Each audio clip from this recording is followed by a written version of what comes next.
അടിയന്തരാവസ്ഥയെ ന്യായീകരിച്ച് കോൺഗ്രസ് നേതാവ് വി.ടി. ബൽറാം. RSSും കമ്മ്യൂണിസ്റ്റുകളും അടക്കം എല്ലാ പിന്തിരിപ്പന്മാരും സർക്കാരിനെതിരെ തിരിഞ്ഞപ്പോഴാണ് അടിയന്തരാവസ്ഥ പ്രഖ്യാപിച്ചതെന്നാണ് ബൽറാമിന്റെ വിശദീകരണം. രാജ്യത്തിന്റെ ഭരണഘടന പ്രകാരം ഉചിതമായ സാഹചര്യങ്ങളിൽ അടിയന്തരാവസ്ഥ പ്രഖ്യാപിക്കാം. അടിയന്തരാവസ്ഥ കാലത്ത് രാഷ്ട്രീയ പാർട്ടികളെ നിരോധിച്ചില്ല, കോടതികളുടെ പ്രവർത്തനം തടഞ്ഞില്ല എന്നിങ്ങനെ പോകുന്നു വി.ടി. ബൽറാമിന്റെ ന്യായീകരണങ്ങൾ. അതെന്തൊക്കെയാണെന്ന് കൂടുതൽ വിശദമായി നമുക്ക് സുജിത് ചന്ദ്രനോട് ചോദിച്ചറിയാം. സുജിത്ത്, അടിയന്തരാവസ്ഥയുടെ 50ാമത്തെ വാർഷികമാണ് ഇന്ന്. അപ്പോഴാണ് ഇപ്പോൾ ഈ ഒരു തരത്തിലുള്ള ന്യായീകരണം വന്നിരിക്കുന്നത് വി.ടി. ബൽറാമിന്റെ ഭാഗത്തുനിന്നും. എന്തെല്ലാമാണ് അദ്ദേഹം പറഞ്ഞു വെക്കുന്നത്?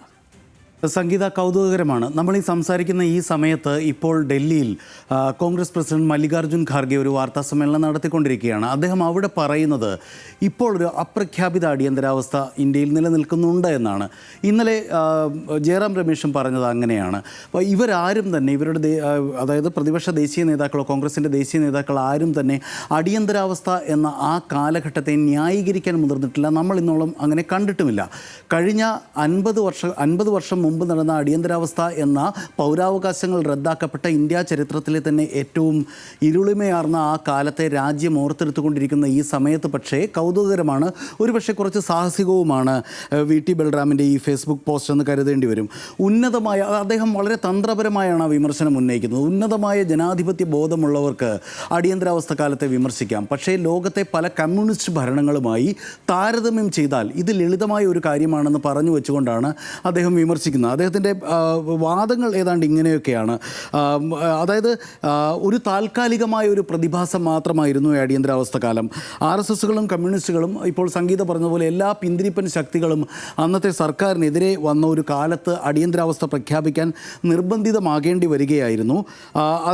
ആ തരത്തിലാണ് അദ്ദേഹം ആ പ്രസ്താവനയെ മുന്നോട്ട് കൊണ്ടുപോകുന്നത്. അതിനുശേഷം അദ്ദേഹം പറയുന്നത്, ഉചിതമായ സാഹചര്യങ്ങളിൽ അടിയന്തരാവസ്ഥ പ്രഖ്യാപിക്കാൻ ഭരണഘടനാപരമായി തന്നെ ചില വകുപ്പുകളുണ്ട്. ആ വകുപ്പുകൾ ഉപയോഗിക്കുകയായിരുന്നു.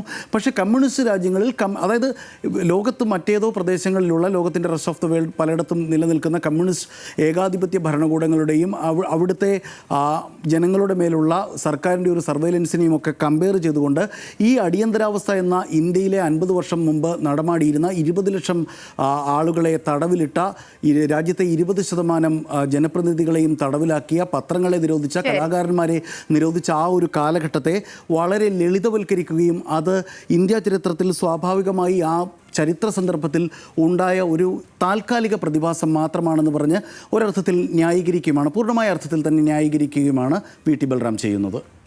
ശരി സുജിത് ചന്ദ്രൻ, എന്താണെങ്കിലും വി.ടി. ബൽറാമിന്റെ ന്യായീകരണ വാദങ്ങളാണ് വന്നിരിക്കുന്നത്. അത് സംബന്ധിച്ചാണ് സുജിത് ചന്ദ്രൻ വിശദമായി പറഞ്ഞു വെച്ചത്.